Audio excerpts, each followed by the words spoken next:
Joining us now is Liberal MP Tim Wilson. Tim Wilson, good morning to you.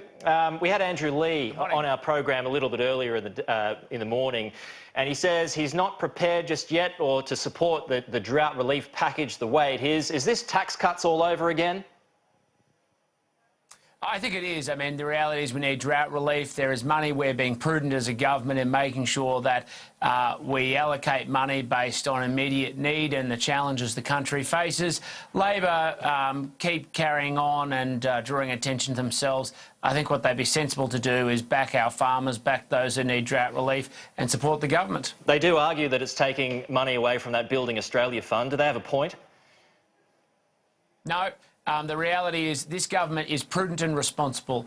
People like Ed Husick talk about budget surplus being a vanity project. We think it's critical for confidence in the economy and for Australians to know that adults are in charge. If they want to increase the amount of recurrent expenditure, that means they're putting the surplus at risk. They're saying we're going to put more costs onto future generations rather than making sure we allocate money based on need. Just moving on to the imprisonment of farm invaders, they could face jail sentences for up to 5 years now. Can I ask how different that is to what's already in place? Sorry, I missed the first part of the question. This is the imprisonment of farm invaders, the crackdown on farm invaders. They could be facing, bigger fines. They could be facing sentences up to 5 years behind bars now. I mean, they're trespassing onto someone's property, which is in itself a law. So how different is that to what the government is proposing?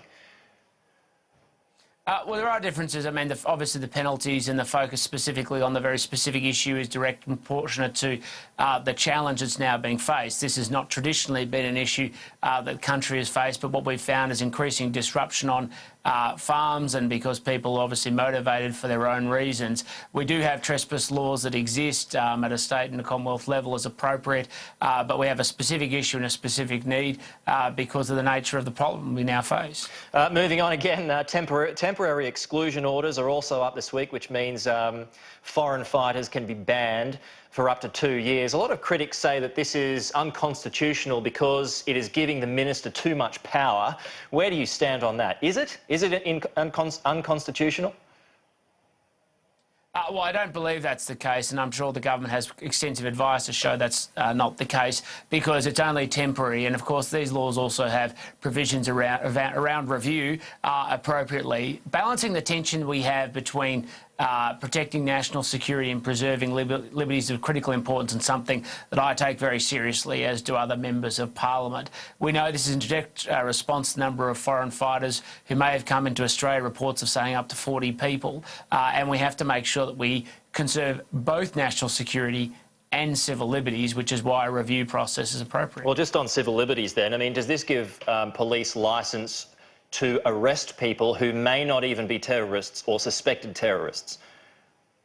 I think that's a misrepresentation or a goading of what the intention of the legislation is.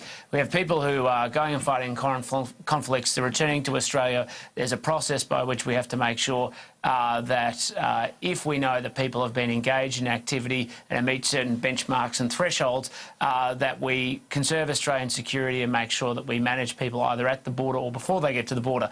That's a focus, and that's the intention of the government. And of course, that's why we have periodic reviews of this type of legislation. We have the Inspector General on Intelligence Security, we have the Insular or National Security Legislation Monitor, and of course the Parliamentary Joint Committee on Intelligence Security that reviews these laws periodically to make sure that they're not being used and abused. Where do women and children stand in this, though?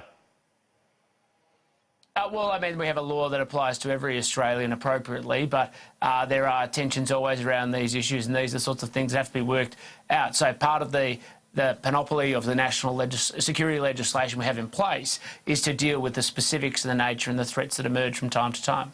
Tim, just finally, just want to get your thoughts on a story that the Australian is running this morning about 7 Liberal MPs putting pressure on the Treasurer, Josh Frydenberg, not to increase the superannuation rate to 12%. What do you think of that? Well, since I was quoted in that story, I do have views on it, but I think the intention of what most people were saying wasn't really to as you put it, put pressure on the Treasurer. It was just raising a question or legitimate questions about whether we should be continuing to increase the super guarantee versus the alternative of giving people the choice to opt for wage increases so they could do things like pay down debt today rather than continue to increase. What we had, there's super in the future. What we have now is data showing the increase in the super guarantee principally benefits the wealthy. That came out from the Grattan Institute only last week. And of course, we want to empower people to make maximum choices about their lives. So people are asking questions because there is a review into the retirement income system, and therefore it legitimately raises questions. So just for clarification, do you support the super being risen to 12% or not? Well, what I've said is I have reservations about the continued increase as an alternative to giving people a choice to opt out.